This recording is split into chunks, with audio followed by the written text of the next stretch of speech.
Hey, welcome back everybody to another exciting Lord Duckman production. Behind me here is a 1974 stupid Beetle goldfish ball windshield. You know what it is. Anyway, we've been doing some work on this sucker. Hey, that hood don't fit very well. I never noticed that. I guess I'll check the hinges on it. It wasn't part of my job, but I'll check it anyway. Hey, you know what? It's not even closed correctly. Wonder if somebody was doinking with it. Now it's closed. Now look, fits fine. Yeah, somebody was messing around over here. Anyway, I had some people here earlier. It's probably them. Anyways, you know, we were working on, remember all that rust that was back here in the C-pillar? The death foam? Well, here's where we left off at. You might remember that before it started raining last week. And it rained for about 5 days straight. And that's the reason why I didn't get another video up last weekend. And it's about to do that again in another few days. We're expected to rain for another 4 or 5 days straight. So I think that if this keeps happening this season, I'm going to have to start pushing these videos out a lot harder during the dry days like this. So anyway, what we need to do here is we need to get a little more sanding done here. And this wasn't part of the job, but I'm doing it for video because you guys like to see this kind of stuff.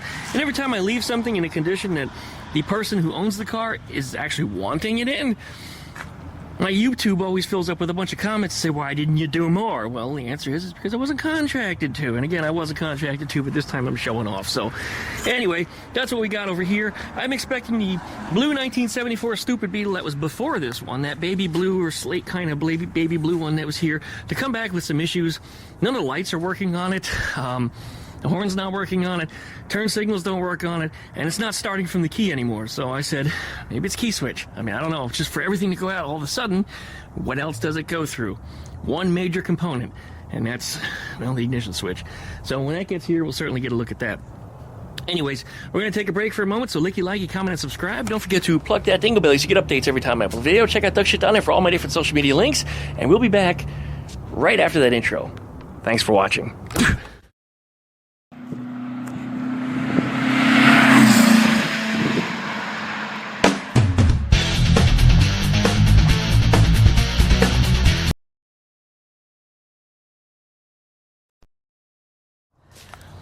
Okay, before it gets dark, ran over real fast with a sander. Whenever you start to see the metal coming through, those are your high spots.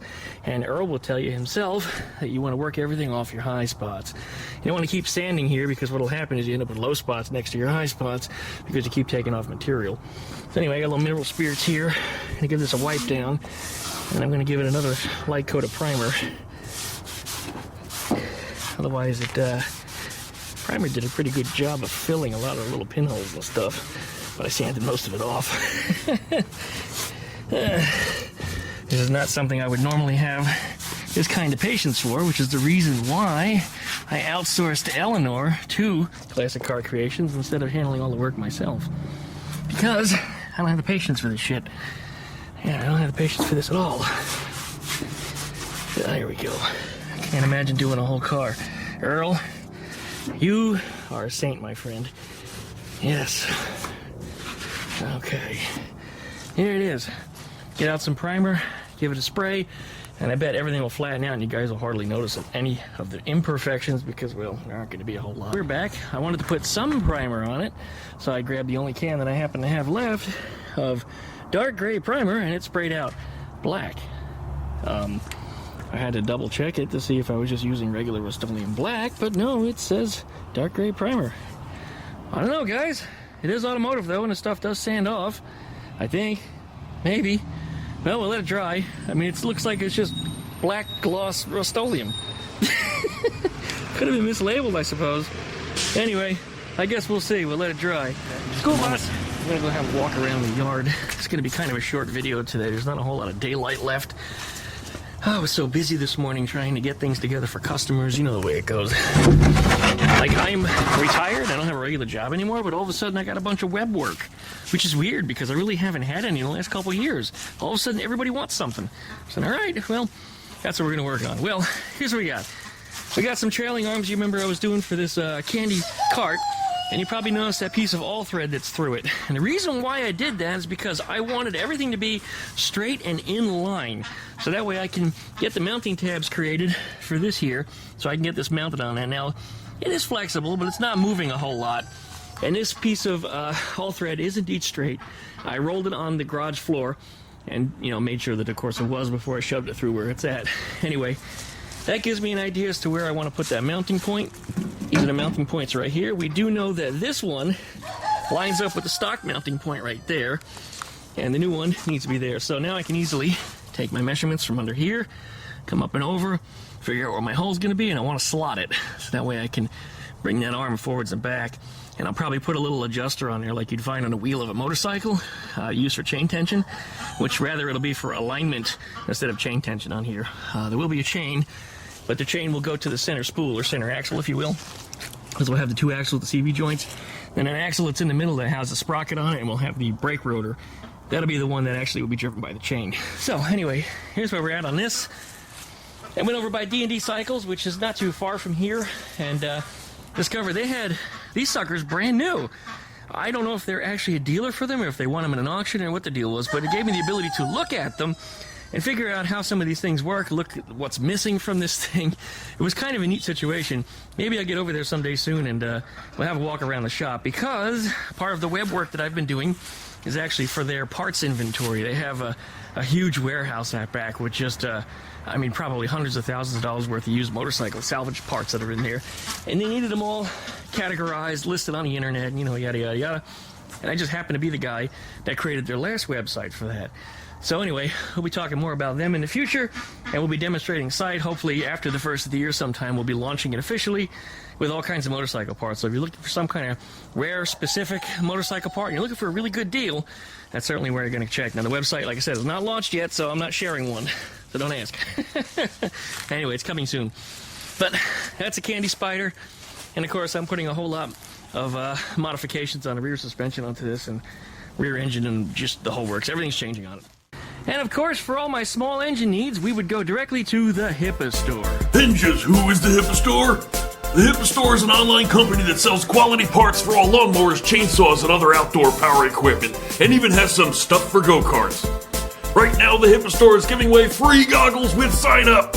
These are really nice quality units that will keep your eyes safe while in the shop, or even if you're on your go-kart or if you ride a dirt bike. Check out the HIPA Store from the affiliate links down below in the video description, because when you support the HIPA Store, you're also supporting the creation of my videos here on my YouTube channel. Special thanks again to the HIPA Store! The big question everybody wanted to see, if they watched to the end of the last video, what is that go-kart body? Now, I don't know where these come from. I did some research and I found a whole bunch of them on the internet. They do have a unique shape. They resemble a bus, but they're not proportioned exactly like a bus. They kind of had a little weird hot rod look. A friggin' rat over there. Pensacola rats, I'll tell you that. They all came off the original settler ships that came over here. All these rats. And the rats that are here are still the same ones generations later. Anyways, as I was saying, this bus is proportioned oddly, kind of cartoony. So anyway, it has some interesting or weird shapes on it, which is cool. But what we're going to do, and by the way, this thing is about 6 feet long. This is my next project. I'll try to step up here, give you a little wide-angle shot. About 6 feet long. This cart will have a go-kart frame in it. I haven't selected one yet. I have to find something that's approximately the right size.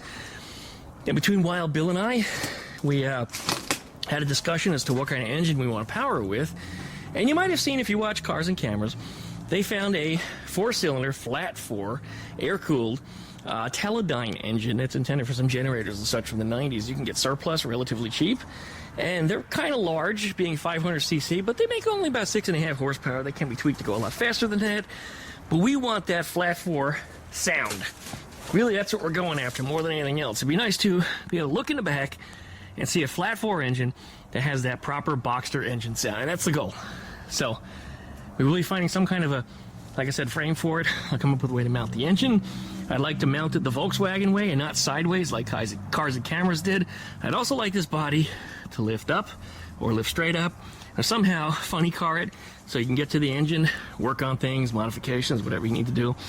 And then there'll be a hole cut in the top for the pilot to get in, so that way you guys can, well, of course, drive it. I'm hoping that somebody like me can even fit in it. I will be building it to larger proportions just for that reason. I might even stick a seat adjuster in it so that way little short bodies can get in there and be able to drive it just the same. But this is a go-kart body. if you would like to get involved in this, and I didn't even say what the involvement actually is.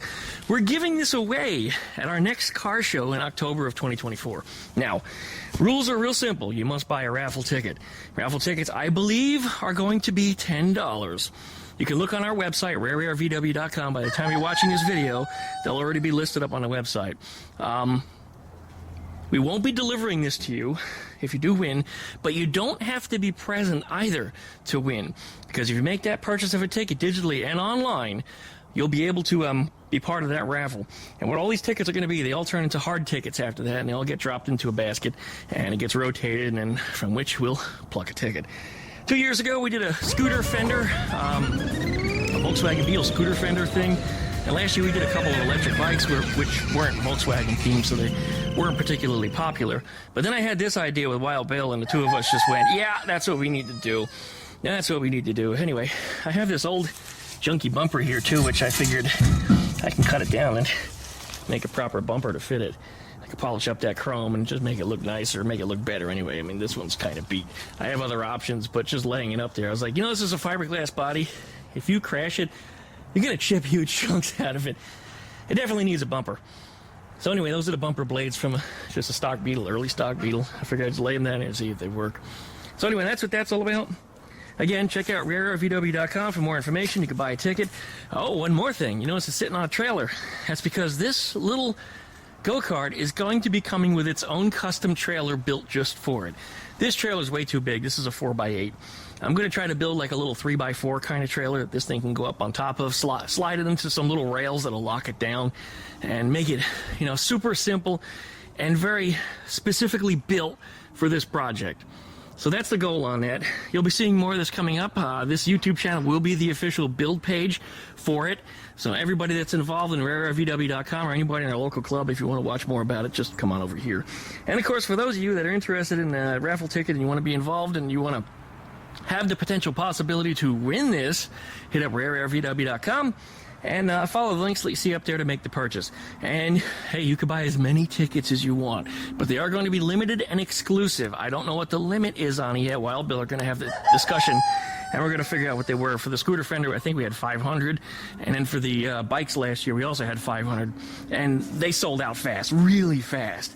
But seeing as what this is and how cool this is, and this is something that, it kind of, the project belongs to me. I mean, the whole idea and everything, it's kind of special to me. So this thing is going to be a passion project, and you're going to see it here on this YouTube channel. Hopefully have this together in the next 3 or 4 months. It's kind of the goal. We'd like to have it up and running for springtime, so that way Wild Bill can start towing it to car shows and demonstrating it and, selling tickets in person just the same. Now, again, you don't have to be present to win. If you do win, however, we are pretty good about handing off things to neighboring car shows. So let's say, just an example, our car show is in October. We know who won, so we have a friend in Louisiana that's going to the Louisiana show the following month. So we'll give the thing to them and he'll tow it over there. And then we know someone in Louisiana show that's going to be attending the Texas show, sometime shortly thereafter. So it'll make its hop to the next guy, to the next guy, to the next guy. So we have a little network of Volkswagen enthusiasts that we can probably get it there to you, but I'm not going to promise that that can happen.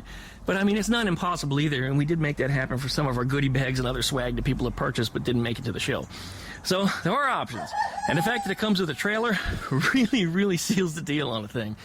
So anyway, we'll be talking about that some more coming up. And, with that said, this is going to be an exciting project. I'm really looking forward to this one. I got a lot of ideas in mind, and we're going to build this thing out. All right, let's take a break from that. Let's check out the Chicky Chickens and the Ducky Duckies. What you doing, Ducky Duckies? I'm going to pull the cover off of them real quick so you can see them. They are 12 weeks old now. These two white pecans over there. There's Boomer. See if I can get them all together. No, I don't think it's going to happen, but look at how big they are compared to him. These are Pekin ducks. They're a much larger breed of duck than Boomer is. Boomer is like a Harlequin and black Swedish. He hasn't quite discovered yet that he's got 2 girlfriends. I mean, he did the other day. He tried to drown one of them in the pool when he was climbing up on top of her. But the 2 of them are massive, and they're still continuing to grow. They're not quite full grown yet. They're almost there. Probably at this point, they're just going to fill out more. But every time I pick them up, they're heavy, and they keep getting heavier. And you guys flipped your water over. These ducks consume and splash in more water than any ducks that I've ever had before. I don't know why. You even see their faces are all covered in mud, because when they dump the water out, then they play in the mud. Boomer, what is your problem? Always after my feet. I even gave him one of my shoes over here because he'd rather play with my shoes than play with the girls. There you see. Yeah, to be after Daddy. Those are all the eggs I threw out. I hard-boiled some eggs, so I gave the whole shells back to him. You babies want to come out? Come on, girls. Come on. Come out. We're going to leave the boys inside. The boys like to fight, beat up the girls, especially when they get some freedom, so we're just going to leave them in there. We'll let Cheeky out. Cheeky's special. Cheeky thinks she's human. I mean, while she does chicken things, in fact, she doesn't like to be with other chickens. And frankly, other chickens don't like to be with her that much either. She's kind of grown up to be a person. Oh, Mama Chicken's in there too. Mama Chicken wasn't doing so well there for a little while. I think she laid an egg inside of herself, which apparently is not too of an uncommon thing, and her abdomen swelled up. She's in there now. She'll come out. Her abdomen swelled up. She felt like a water balloon. She got real hot. But she didn't have any other symptoms that people say usually happens when they get lethargic. They don't want to eat. They don't want to get up. They don't want to do nothing. This one, however, she's fine. Otherwise, she's perfectly active. She did lose some weight, and then her feathers went real ratty, which is all symptoms of this situation. But now, all of a sudden, her feathers are starting to grow back. Her water balloon abdomen doesn't feel that way anymore. And, frankly, I think she's doing just fine. So I think she's going to be okay, but she hasn't laid an egg since all that. Boomer, you're obnoxious. She hasn't laid an egg since all that, and I kind of hope that she'll stop. Because, well, technically, if she keeps doing that, keeps having that situation, she could kill herself. And I don't want to see her dead. I mean, she's been a good girl. The neighbors throwing crap over the fence again. They have kids over there, little kids, so they do things. Anyways, there's my pepper plants, all picked clean of their leaves down below because the chickens discovered they can get up here and start eating my trees. And they really, really like these leaves. Look. You see what I mean? And I wondered why they like them so much. I tasted them, and from my understanding, you're not supposed to eat the leaves of a nightshade, but I did anyway. And they're very tasty. They're very earthy. I like them. And I started reading there's recipes online to cook the leaves. I never thought the leaves are actually, well, technically, I guess they're a vegetable, even though they're from a fruiting plant. They aren't the fruit. But they are the fruits. I mean, look at how these things are doing. Look at that. That's incredible. There's a couple dozen of them here. These things are doing really well until the chickens started eating the damn plants, and it started getting so cold out here. These leaves are actually not just getting eaten by them, but they're falling off too. So, hey, Cheeky, you want some, Cheeky? Come here, Cheeky. Look, come here. Good girl. Good girl. Yeah, you are a good girl.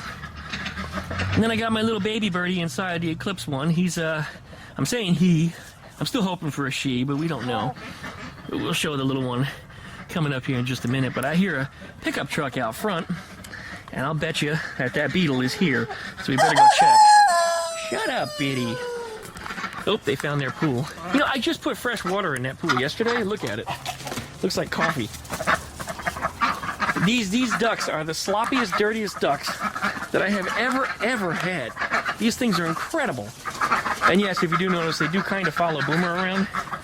They do associate with each other. I mean, look at how small Boomer is compared to them. And Boomer was a big duck compared to Skeeter, but they're so big compared to him. There you go. Go play. Come on, I want to get a video of you guys all together. They're very skittish, though. They haven't quite learned yet that I'm not here to kill them. Fortunately, I wasn't there when they hatched, and while they kind of trust me, they still don't understand that, you know, I'm Daddy. But there they are. Anyway, let's go greet my friend who showed up with the Beetle up front and see if we can get that thing taken care of. Well, look who's back again. Yes, guess who's back. Little electrical problem. Turn signals aren't working, and I understand the ignition switch isn't starting the vehicle, so I don't know what's going on there. We're going to have a look at it. And there it is, on the trailer. How you doing? Good. Well, really quick, the 5-minute diagnostic turns out it's a bad ignition switch. This ignition switch was bad on a different circuit than the previous one was. And yeah, I did have a little bit of hot glue on there because that's how we secured it in, because it was a different style than the one that belongs in here, because that's all the auto parts place had, and that's what they said fit. And sure enough, it fit, just doesn't fit well. A little bit of hot glue solved that problem. So anyway, we're going to replace that, and that should solve the problems on this car, I think. So we're going to go around the store and get another one. Alright, here's our new switch from our favorite local auto parts place. Again, this is the only one they had for this year of car. Oops, put it in the wrong hole. Wrong hole, wrong hole!